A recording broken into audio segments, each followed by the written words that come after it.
अस्सलाम वालेकुम एवरीवन। आज के लेक्चर में हम लोग डिस्कस करेंगे types of antagonist. Antagonist basically ऐसी ड्रग को कहते हैं जो किसी दूसरी ड्रग के इफ़ेक्ट को ब्लॉक करे। लेट्स सपोज अगर एक ड्रग कोई इफ़ेक्ट प्रोड्यूस कर रही हो या कोई फिजियोलॉजिकल मीडिएटर कोई इफ़ेक्ट प्रोड्यूस करे और अगर हम उसके इफ़ेक्ट को ब्लॉक करना चाहें तो हम एंटेगोनिस्ट का वर्ड यूज़ करेंगे। इसकी सबसे कॉमन एग्जांपल है कि ब्लड प्रेशर के पेशेंट्स कुछ मेडिसिन यूज़ करते हैं जिनको कहा जाता है बीटा ब्लॉकर्स। बीटा ब्लॉकर्स क्या काम करती हैं कि ये बीटा रिसेप्टर्स को ब्लॉक करेंगी। अब चूंकि ये बीटा रिसेप्टर्स को ब्लॉक करेंगी तो ये एंटेगोनिस्ट होंगी एपिनेफ्रीन और नॉरएपिनेफ्रीन की, क्योंकि बीटा रिसेप्टर्स को एपिनेफ्रीन और नॉरएपिनेफ्रीन ने ही स्टिमुलेट करना है। तो बीटा ब्लॉकर्स उन इफ़ेक्ट्स को ब्लॉक करेंगी जो एपिनेफ्रीन और नॉरएपिनेफ्रीन बीटा रिसेप्टर्स को स्टिमुलेट करने के बाद प्रोड्यूस करें। ये तो था एंटेगोनिस्ट का कॉन्सेप्ट। आगे इसकी फर्दर कुछ टाइप्स हैं जिनको हम डिस्कस करेंगे। सबसे पहले है कंपेटिटिव एंटेगोनिस्ट। इसके लिए रिवर्सिबल एंटेगोनिस्ट का वर्ड भी यूज़ किया जाता है और इक्विलिब्रियम एंटेगोनिस्ट का वर्ड भी यूज़ किया जाता है। इस कॉन्सेप्ट को हम इस तरह से समझेंगे कि रिसेप्टर एक है लेकिन ड्रग्स दो हैं।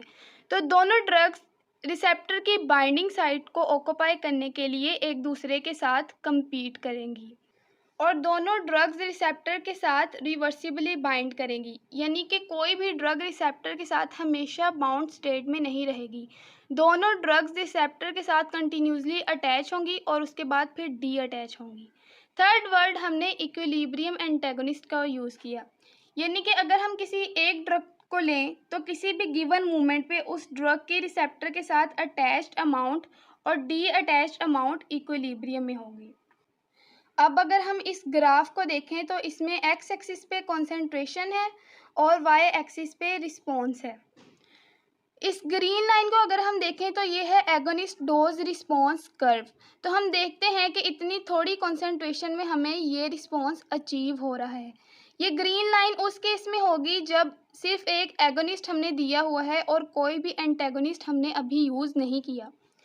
लेकिन अब अगर हम एक एंटेगोनिस्ट दें तो हम देखते हैं कि जैसे जैसे हम एंटेगोनिस्ट की डोज इंक्रीज़ करते जाएंगे वैसे वैसे कर्व भी राइट साइड पे शिफ्ट होगी। राइट साइड पे शिफ्ट होने का मतलब ये है कि एंटेगोनिस्ट की मौजूदगी में हमें एगोनिस्ट की डोज बढ़ानी पड़ेगी to achieve the same response.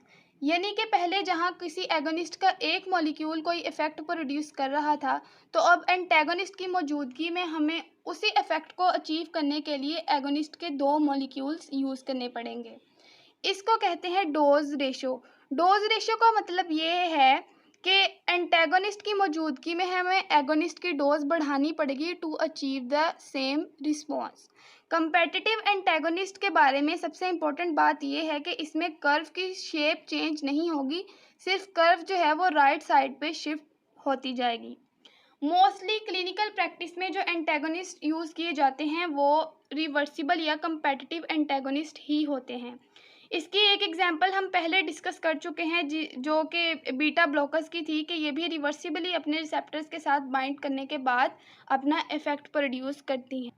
Second type of antagonist is non competitive antagonist. इसको इरिवर्सिबल या नॉन इक्विलिब्रियम एंटेगोनिस्ट भी कहा जाता है। ये एंटेगोनिस्ट क्या काम करते हैं कि ये अपने रिसेप्टर के साथ कोवैलेंटली बाइंड करते हैं, यानी कि अब ये एक दफ़ा रिसेप्टर के साथ अटैच हो चुके तो ये कभी भी रिसेप्टर से डिसोसिएट नहीं होंगे। इस केस में क्या होगा कि हम एगोनिस्ट की जितनी मर्जी डोज बढ़ाते जाएं तो हमें कोई भी फार्माकोलॉजिकल रिस्पॉन्स अचीव नहीं होगा, क्योंकि रिसेप्टर की बाइंडिंग साइट को तो एंटेगोनिस्ट ने पहले ही ऑक्यूपाई किया होगा। तो एगोनिस्ट के लिए कोई भी चांस नहीं होगा कि वो रिसेप्टर साइट को ऑक्यूपाई कर सके। कंपेटिटिव एंटेगोनिस्ट के केस में हमने ये चीज़ डिस्कस की थी कि उसमें कर्व की जो शेप है वो चेंज नहीं होगी, लेकिन जो कर्व है वो राइट साइड पे शिफ्ट होगी। जबकि नॉन कंपेटिटिव एंटेगोनिस्ट में क्या होगा कि कर्व की जो शेप है वो चेंज हो जाएगी। इस तरह के एंटेगोनिस्ट बेसिकली रिसर्च में यूज़ किए जाते हैं और क्लिनिकल प्रैक्टिस में इनका बहुत ही कम यूज़ है। लेकिन कुछ एग्जांपल्स ऐसी हैं क्लिनिकल प्रैक्टिस में जो कि नॉन कंपेटिटिव एंटेगोनिस्ट के तौर पे यूज़ की जाती हैं। सबसे पहले ओमेप्राजोल। ओमेप्राजोल एक ऐसी ड्रग है जिसको यूज़ किया जाता है टू ट्रीट पेप्टिक अल्सर। और ये अपने रिसेप्टर्स के साथ इरिवर्सिबली बाइंड करके अपना इफेक्ट प्रोड्यूस करेगी। Second drug is aspirin. Aspirin एक ऐसी ड्रग है जिसको यूज़ किया जाता है कार्डियोवैस्कुलर पेशेंट्स में as a blood thinning agent. तो एस्पिरिन भी प्लेटलेट्स पे मौजूद जो रिसेप्टर्स होंगे उनके साथ इरिवर्सिबली बाइंड करने के बाद ही अपना इफेक्ट प्रोड्यूस करेगी। इसके अलावा पेस्टिसाइड्स जो होते हैं उनमें कुछ ऐसी ड्रग्स होती हैं जो कि एसिटाइल कोलिनेस्टरेज के साथ इरिवर्सिबली बाइंड करके अपना इफेक्ट प्रोड्यूस करती हैं। एसिटाइल कोलिनेस्टरेज का काम करता है कि जब भी मसल ने कॉन्ट्रैक्ट होना होता है तो उस केस में न्यूरोमस्कुलर जंक्शन पे एसिटाइल कोलिन रिलीज़ होती है और अपना इफेक्ट प्रोड्यूस करने के बाद एसिटाइल कोलिनेस्टरेज उस एसिटाइल कोलिन को डिग्रेड कर देता है। अब अगर हम पेस्टिसाइड में कोई ऐसी ड्रग यूज़ करें जो कि एसिटाइल कोलिनेस्टरेज के साथ इरिवर्सिबली बाइंड करे तो ये अवेलेबल ही नहीं होगा टू डिग्रेड एसिटाइल कोलिन। तो एसिटाइल कोलिन जो है वो लंबे अरसे के लिए अवेलेबल रहेगी उस इंसेक्ट की बॉडी में, जिसकी वजह से कॉन्ट्रैक्शंस प्रोलॉन्ग होंगी और इंसेक्ट की डेथ हो जाएगी। Third type is chemical antagonist. If one drug blocks the pharmacological activity of the other drug bye binding with each other chemically, यानी कि इस केस में क्या होगा कि एक ड्रग के केमिकल्स किसी दूसरी ड्रग के केमिकल्स के साथ बाइंड करने के बाद उसकी एक्टिविटी को ब्लॉक कर दें। केमिकल एंटेगोनिस्ट के केस में कोई भी रिसेप्टर इन्वॉल्व नहीं होगा। इसकी एक एग्जांपल है डाइमर कैप्रोल। डाइमर कैप्रोल एक ऐसी ड्रग है जो कि हैवी मेटल्स के साथ चिलेट बनाने के बाद उनकी एब्जॉर्प्शन को इनहिबिट कर देती है फ्रॉम इंटेस्टाइन। तो हैवी मेटल टॉक्सिसिटी में इस ड्रग को यूज़ किया जाता है एज एन एंटीडोट ताकि हैवी मेटल पॉइजनिंग को कम किया जाए। इसके अलावा है इन्फ्लिक्जीमैब। इन्फ्लिक्जीमैब एक ऐसी ड्रग है जिसको यूज़ किया जाता है टू ट्रीट अर्थराइटिस। ये क्या काम करती है कि ये अर्थराइटिस में बेसिकली एक प्रोटीन बनती है जिसको कहते हैं ट्यूमर नेक्रोसिस फैक्टर अल्फ़ा, और ये इन्फ्लेमेशन कॉज करती है। और इन्फ्लिक्जीमैब क्या करेगी कि टीएनएफ अल्फ़ा के साथ केमिकली बाइंड करेगी और इसको इनहिबिट करेगी कि वो अपने रिसेप्टर के साथ बाइंड ना करे। अगर टीएनएफ अल्फ़ा अपने रिसेप्टर के साथ बाइंड ही नहीं करेगी तो कोई भी इफ़ेक्ट प्रोड्यूस नहीं कर सकेगी, जिसकी वजह से अर्थराइटिस की ट्रीटमेंट में काफ़ी मदद मिलती है। Next is pharmacokinetic antagonist. Pharmacokinetics में बेसिकली 4 स्टेप्स हैं। सबसे पहले है absorption, next is distribution, then metabolism and then excretion. Absorption का मतलब है कि ड्रग जब बॉडी में एंटर होगी तो सबसे पहले उसने ब्लड में एब्जॉर्ब होना है। एब्जॉर्प्शन के बाद अब डिस्ट्रीब्यूशन का फेज़ है जिसमें क्या होगा कि ड्रग बॉडी के डिफरेंट एरियाज़ में डिस्ट्रीब्यूट होगी बाय ब्लड और अपना इफ़ेक्ट प्रोड्यूस करेगी। Then metabolism. ड्रग्स जो हैं वो बेसिकली लीवर में मेटाबोलाइज होती हैं। कुछ ड्रग्स जो हैं वो मेटाबोलाइज होने के बाद एक्टिव होती हैं। ऐसी ड्रग्स को कहा जाता है प्रो ड्रग्स। और मोस्टली जो ड्रग्स हैं जो वो क्या करती हैं कि वो पहले एक्टिव स्टेट में होती हैं लेकिन मेटाबोलाइज होने के बाद इनएक्टिव हो जाती हैं। उसके बाद है एक्सक्रीशन, यानी कि ड्रग ने बॉडी में अपना इफ़ेक्ट प्रोड्यूस कर लिया है तो अब उसने बॉडी से एक्सक्रीट होना है। एक्सक्रीशन के डिफरेंट रूट्स हैं जिसमें कुछ ड्रग्स जो हैं वो किडनीज़ के थ्रू भी एक्सक्रीट होती हैं, कुछ सलाइवा के थ्रू एक्सक्रीट होती हैं और कुछ फीसिस के थ्रू एक्सक्रीट होंगी। तो ये थे फार्माकोकाइनेटिक्स के 4 स्टेप्स। अब हमने यहाँ पे फार्माकोकाइनेटिक एंटागोनिस्ट का वर्ड यूज़ किया, यानी कि कोई भी ऐसी ड्रग जो किसी दूसरी ड्रग की एब्जॉर्प्शन को इनहिबिट करे, उसके मेटाबॉलिज्म को इन्हेंस करे और उसकी एक्सक्रीशन को प्रमोट करे, तो ऐसी ड्रग को हम फार्माकोकाइनेटिक एंटागोनिस्ट बोलेंगे। इसकी एक एग्जांपल है फिनाइटोइन। फिनाइटोइन क्या काम करती है कि ये वारफरीन के मेटाबॉलिज्म को इन्हेंस कर देती है। जिस ड्रग का मेटाबॉलिज्म जितना ज़्यादा फास्ट होगा उसकी एक्सक्रीशन भी उतनी ही फास्ट होगी।